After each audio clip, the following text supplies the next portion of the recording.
So Jordan, incorporating a lot of new pieces with transfers in the back end and even Spear with old guys, you have to sort of be patient to do that at the start of practice. How do you handle that? Oh yeah, you gotta be patient, but you gotta be smart with what you're asking them to do, how you're asking them to do it. Do things throughout the summer to kind of get a starting point, and then move as they move. To figure out really what you are. And so that's kind of what we're in the process of. But I mean, I've said this since February. The pieces that are there, we really like. What do you see out of the new pieces? A lot of athleticism, speed, a lot of football has been played with those guys. Whether it's Lesley, Jasir, Rashad, a lot of Mike even. There's a lot of experience in some places where we needed it. So that's probably the biggest thing. Those FCS guys you got come from good programs, winning programs. Did that play any role in bringing them in, or was it just basically this is what we need, the athleticism, all that stuff fit? No, it played a big role. Okay. That's experience is one thing. What you're accustomed to, culture-wise, is one thing, and so it definitely plays into our evaluation of those guys, and that's really important. Those guys are making, most of your FCS guys are making that move for a reason, and that reason, majority of the time, is to prove something in the twilight of their college careers that hey, they can compete against a higher level of competition. So when you go through that process, being a part of programs that traditionally have done what the programs those guys you mentioned are from, then yes, it does matter. Just talking to Phil on the phone earlier this summer. He said from the coaches he's talked to that they view the FCS transfer as almost like gold. In some ways, more valuable than the Power 5 guys because of not having wanting to prove themselves and not having some that kind of thing. You see it that way, maybe? Yeah, I do. I mean, they not 100%. Right.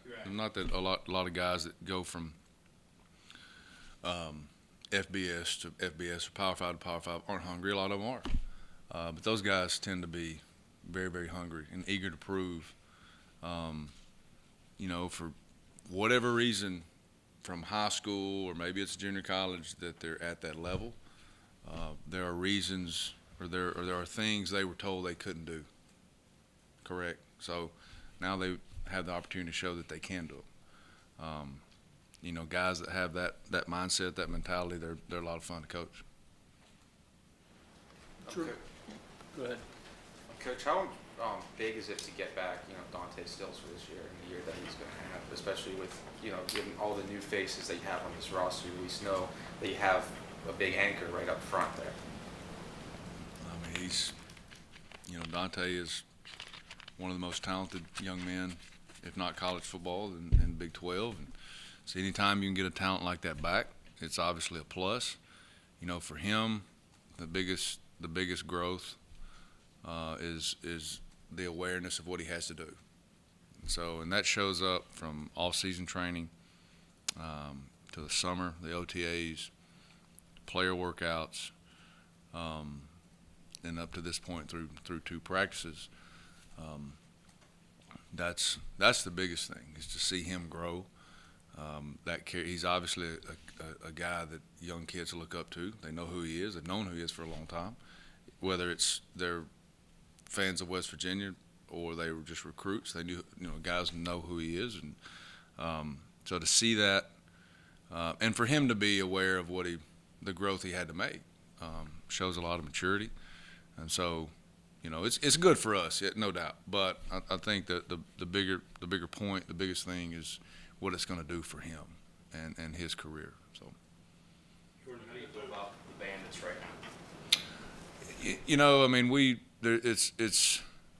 now? Jared has shown a lot of growth in the last 2 days on very, very simple things.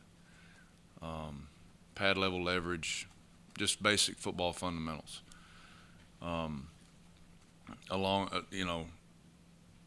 so has Linnell, but Jared really stood out on a couple things yesterday. If I look at it, just, Jared is kind of the utility guy. We can use him in a lot of different places. Linnell is probably more of a pass rusher. Eric Burton, young player, I think has put on maybe 11 pounds this offseason. So he's going to get there. He's not there yet, but he's going to get there. And then we're moving, a couple of pieces back and forth. Tor Simmons is a guy that gives us a little more size and strength over there when we need it. But they've shown a lot. They've had a great summer. A lot of promise. A lot of not only learning the scheme, but how they can use the scheme for their benefit on certain things, which is what we were always able to do with a couple all-conference players years ago. Those guys could, once they figured it out, and I think both those guys are really starting to do that this summer. And so through 2 days, which is, shells, you don't see a whole lot. So If that carries over, though, into the season, how much more does that let you use the Bandit the way that, I don't want to say it's supposed to be, but with all the varied roles that it can have in this defense, how much more does that open that up for you to use? Well, at its base, it's 3-4 outside backer, and until they master, until we feel good about the things that position does, really probably won't do a whole lot with it. But I think that what I've seen through the end of summer and in the fall, I think they'll get to that point where we could do some different things. But right now, quite honestly, I'm not, rush the passer, play the run, focus on your base drops, and then we'll move on from there. Important in that position to have somebody that's versatile. I guess if you have somebody that's a good pass rusher, it kind of tips off what you're doing. If you have a guy that's a good run support, kind of tips off. So you want to have a guy that's pretty versatile for that position, right? Yeah, I think if you look at 3-4 outside backers throughout NFL and college, that's what they are. I think if you put a primary role with it, it is a pass rusher, but they also have to have some savvy and some in their drops and know how to, when you do have them play any type of man, how you play that. They have to have some a little bit of just football knack about them. The thing that a lot of times that you look for is that people really don't think about anymore. They always lump it in pass rushing is blitz ability, and so that's something that you look for, which most of the time is pretty simple, but coming off the edge, but and the more versatile the better. But there's also pretty special player. Right, correct. There's also some intangibles you're going length is something you're going to want to have there. Obviously speed, but it's not the most important thing. And obviously then you got to have the size and the power to do what a D lineman may have to do at times. And so it is a versatile player, but you got to play to whatever their strengths are when you recruit a guy. Also, you can't ask him to do what somebody can't do. Jordan, along that line a little bit, I don't think anybody would argue that the quarterback is the most important player offensively. In your defense, is there equivalency to the quarterback? Mike linebacker. The Mike linebacker. How so? That's your quarterback. It's really your defense goes usually as that guy goes. And if I look through just the history of the game from Mike Singletary to Ray Lewis, they're that's what they are. They're the physical leader, they're the emotional leader. And maybe I'm a little bit old school in that fact, but that's the way I've always seen it. Like that's your quarterback. Now, in our defense, the Mike and the Bandit, and usually with one of the safeties, kind of always work together to communicate what's going on. So you have a couple of voices in there, but if you single out one guy that's quarterback, it's the Mike linebacker. I assume you have ways of protecting the middle linebacker, keeping guys blockers off. Yeah, I hope so. But I hope I have a guy I don't need to protect too. And I hope, and I don't think Lee Coben needs protected a whole bunch. But yeah, you do. You try to do certain things to keep that guy clean as much as you can in the run game, to not put him in stressful situations, run and pass conflict. That's a big that's a big thing into, with today's offenses.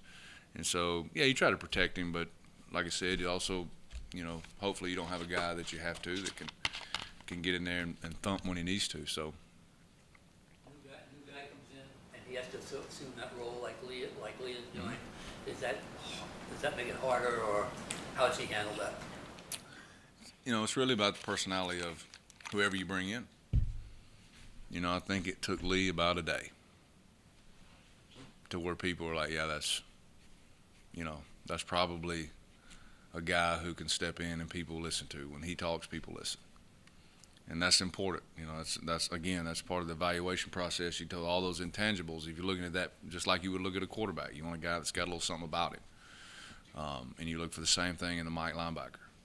And when you find that, it's a pretty easy transition, because when he opens his mouth, other people close their mouth. And that's at least what we look for.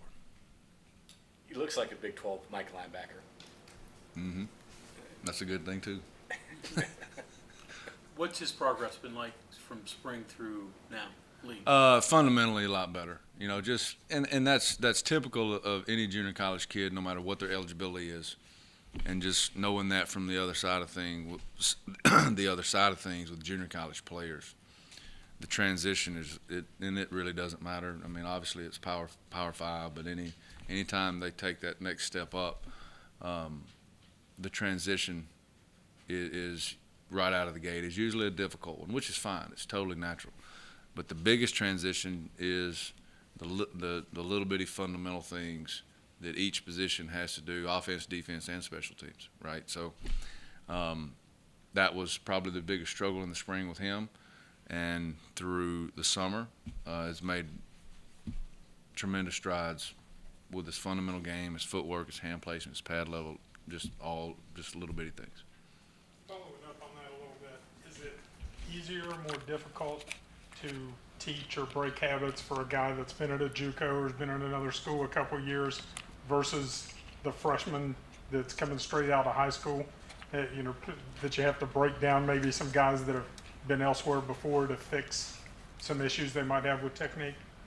Yeah, I mean, I think the things, you always see the things, or you're trying to find the things that you can fix in an evaluation process. What I mean by that is, if I look at Lee's evaluation, and he's a kid that plays hard, is extremely passionate, and extremely plays fast, plays physical, right? And those are about 3 or 4 things. Quite honestly, it's hard to change if they don't do them, right? The rest of it, and coachability, I guess, be the next thing. But if they are that, then it's pretty easy to get into. And hey, your drops, it's pretty easy to change those habits. There's certain ones that aren't, in which you just try to avoid that on the front end. It's hard to change a guy that won't play hard. At least that's my opinion. So hopefully you don't have to break those habits just by the guy that you're going after. But obviously not the case with Lee. But those habits, just depending on how long they've been at one spot, how long they've had the same coach, the level of their program, somewhat depends on and the success of it. Because obviously when programs are successful, there's a reason they're successful. They have certain habits, right? So those may be a little harder to break. And and quite honestly, if they work for them, you may allow some of those to allow them to keep them if it fits within what you're trying to do, which is totally fine. So, the things you look at, like I said, that you don't want to have to break, probably not bringing that guy in. When you've had as much turnover as you have on the defensive side of the ball, how much has it helped to have you said it only took about a day for people to add a leader back there as your quarterback in the defense? How impactful is that? I know you're only 2 days in. Right. Well, when you find guys, the word that sticks out when I think about Lee is his mentality. And when you have guys like that, turnover is fine, quite honestly, because that's going to be an easy transition, because his mentality is how he plays the game, and that he's eager to learn, everything that Coach Kuntz says, that I say, whoever it is, special teams, Coach Wright, anybody, doesn't matter. He's eager. And so if you turn over a guy every 2 years, if they have the mentality he has, then it's probably, it's a lot easier. So, and then again, turnover, it's a part of college ball now. So it's just something you have to deal with, and go back to the evaluation of the same guys with the transfer. When you need to go that route, what exactly are you looking for? And the guys that we brought in or we feel are exactly that. So that turnover becomes a little bit easier because of what you're trying to go get, whether, portal or junior college wise. So if you don't, if you just go at it blind, well, then it's probably a little harder. You mentioned OTAs, really helpful to where you are right now. How did you take advantage of it, and how much further are you now than you would have been, say, last year without them? It's really good just for your base installation and what you're trying to do, the foundations of your defense. From the call down to the alignment, to the key, to the technique, and all those little things you're trying to teach. And it gets you ahead as far as the language that you're speaking in every single drill. But you really don't, quite honestly, or we don't, go beyond that, because maybe one of these days they put us in flags, and that's how. Well, tomorrow, then you're still at square one when you're able to get pads on and play football. So lining up and that part of it. Correct. That helps. That's right. So you were able to hit the ground running. That's right. And a lot of times though, if you hit the ground running, especially with the turnover he's talking about, if you run too far, then you got to come back. And so that's what we tried to do with our guys is, hey, stay within what we think we need to be. Let's get really good at that, and then we'll move on to the next thing when we need to move on to the next thing. And so I think that approach really has been good for this group. This group, collectively, are they digesting? Are they processing the things they need to through 2 days? You really haven't done much, but other than, is this a group that you think that you're like? Yeah, I think so. I very rarely, or a coach or myself talking to the group where everybody's not right there, and that's a big thing. They listen, they're eager to learn. They're hungry, and does that equate to being great or wins? I don't know, but I know that this group's fun to coach. Every defensive coach I ever talked to, it's not what I know, it's what my guys know. Sure. Yeah. So. And I'm not going to play a snap. Thank God, because it wouldn't look very good. In terms of the FCS guys and Rashad, with their experience, how much did they lean on that, and how much the transition, I guess, is new in what they're running now? Yeah, I mean, you can any information that like a new kid we give them is just that. You can't substitute for experience.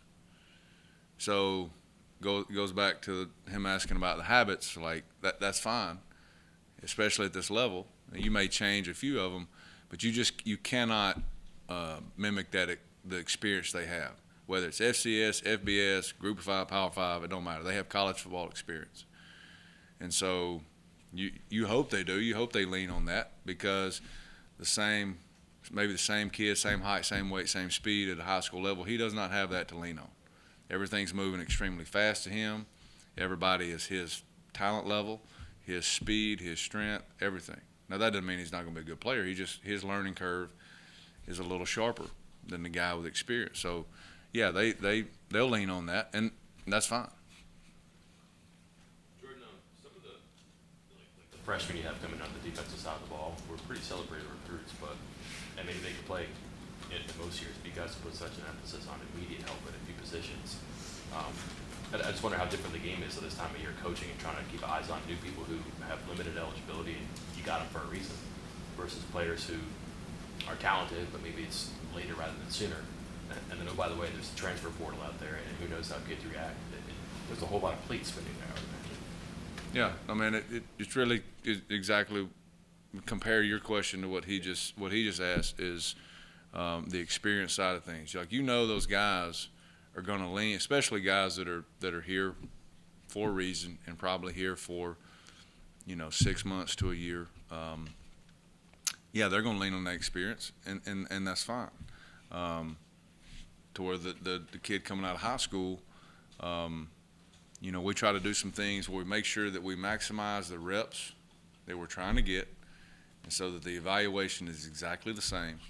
And I think the majority of high school kids that come in and maybe aren't ready in game one, if they see exactly why and you explain to them the why, then they're more likely to understand it rather than just, hey, you got 2 reps, you're not ready. And we're not going to do that. We have it set up to where, like I said, the reps and the evaluation, the numbers are the same. And, that's part of college football now. You have to plan for it. You got to deal with it. But at the end of the day, the worst thing that, in my opinion, I think you can do for a young man is if when he's not ready is put him out there, and now his confidence is not what it needs to be. When if he knows on the front end where he stands and he's got the reps and the video that you showed him and proved to that, then he probably understands it. And every kid wants to play. Like, I understand. Like, I get that. But if they understand when they're ready, when they are and when they're not, then probably more likely for that guy to hang around. Thanks, Coach. Thanks, guys.